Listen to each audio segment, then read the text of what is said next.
You've had a few of these post-game pressers where you've expressed some frustration after this one, especially following another game where you got blown out. What's the emotion right now? Just pissed off. You're trying to figure it out. Everybody in the locker room is kind of searching a little bit, trying to understand what's going wrong, why we can't get off to better starts. Moments in the game where you're clawing back, you can't get consecutive stops, bad possessions on offense that affect our confidence and body language and the vibe. There's a lot wrong, but what are you going to do about it? Like, we have to dig deep, figure it out, believe that we are a good team. Got to stop talking about it and around it and just fight our way through it. You mentioned body language. This seemed to be as about outwardly frustrated as you've been in a game this season. I mean, in a sense, does it feel kind of like a low point, you might say, this season? Yeah, I mean, back-to-back no-shows pretty much. And the hard part is, like, these are winnable games against teams that, for whatever reason, are around the same standings, but around the same place in the standings, and come in and have games against us.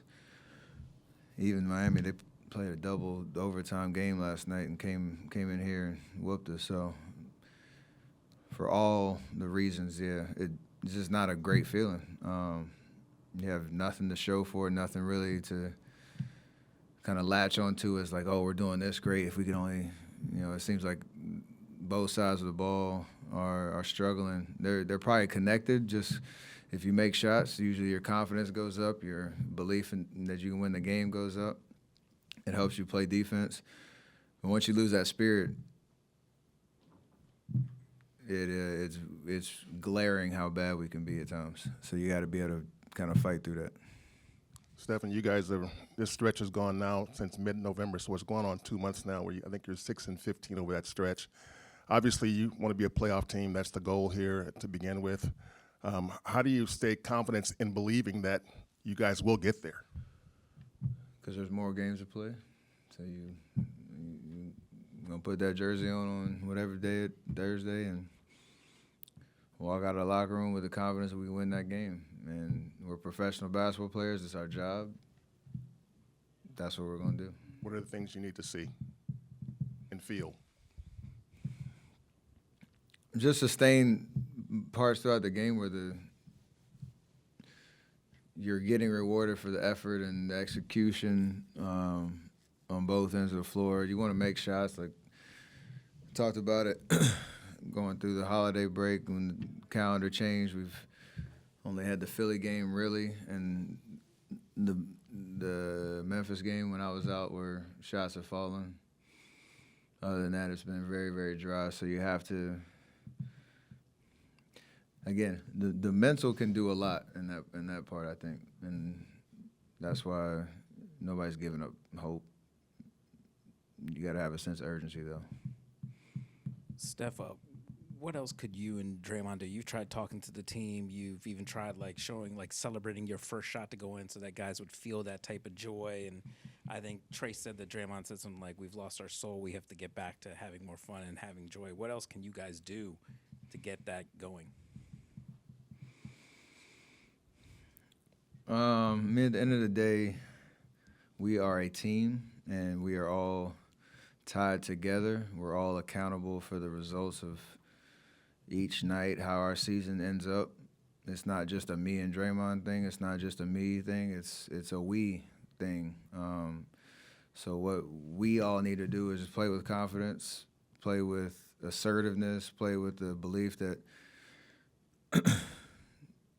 you step on the floor, you can beat anybody, whether it happens or not. Again, that has to be the mindset.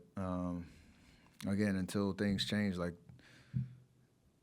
it is a collective unit that's responsible to win games, and that has to be the way we battle our way through it. It can't just be pointing fingers. It can't just be, oh, what are you gonna do to help me? It has to be we have to figure it out. And that's the only way it's gonna happen. Steph, why do you think it's so, I don't want to say so easy, but easier than normal for this team to lose its confidence? It's a new group.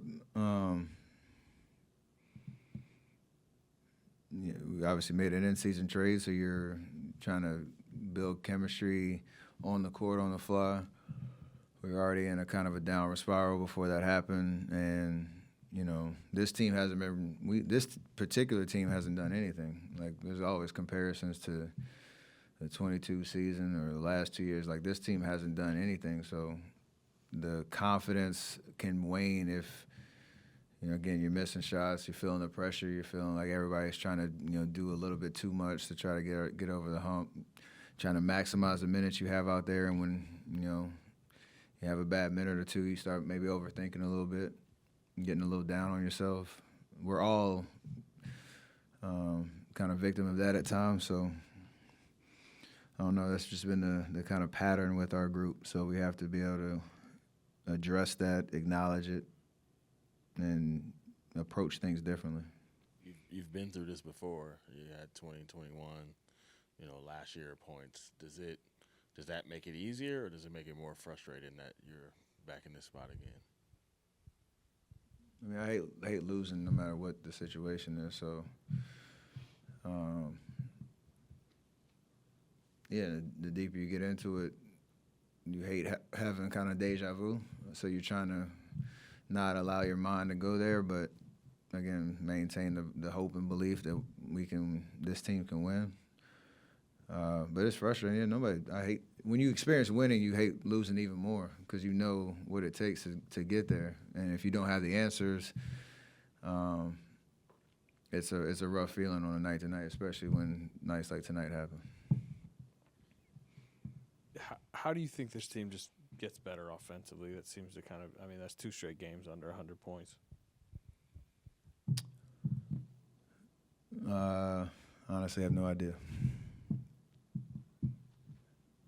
I wish we're going to try to figure it out, but I don't have an answer right now on that. How big a concern is that you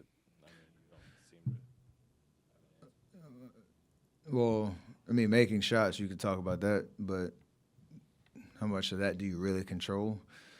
I think tonight we created decent shots. They went on multiple runs and they only scored 114. You feel like, all right, you make a couple shots, it changes momentum, you're back in the game, but that's Monday morning quarterback and living in fantasy land of like, oh, if this would have happened, we've had too many nights like that. So I don't know what the answer is on what we need to do differently to make shots or what we need to do differently to sustain quality possessions over the course of the game. But if I did, hopefully it wouldn't happen.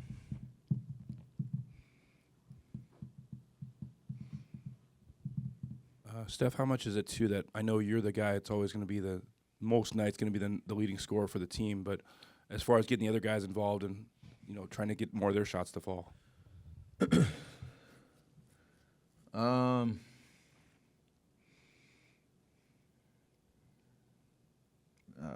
don't know. Everybody, you talk positive to everybody. You have nobody's a charity case out here. Everybody is here for a reason and capable of playing at a high level. So I try to lean into that energy.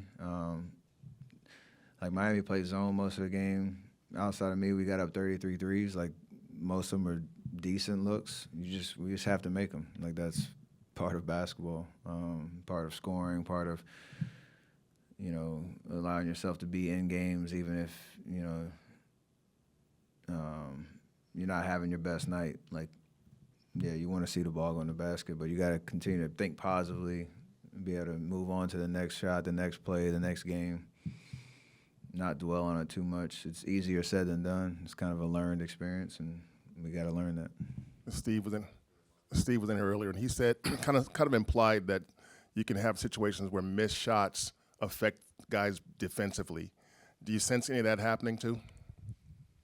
That happens all the way down to 9-year-old AAU basketball.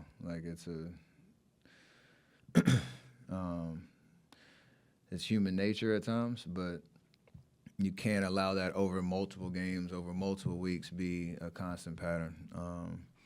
Especially because nobody's going to save you. Nobody's going to stop the play, like, yo, let's put the ball in the basket and let them figure it out. Like, that's not being funny, but that's not going to happen. You have to be able to stay locked in on the other intangibles and the presence to lock in, get stops, still communicate too. Like, I think we were a little quiet tonight on the defensive end.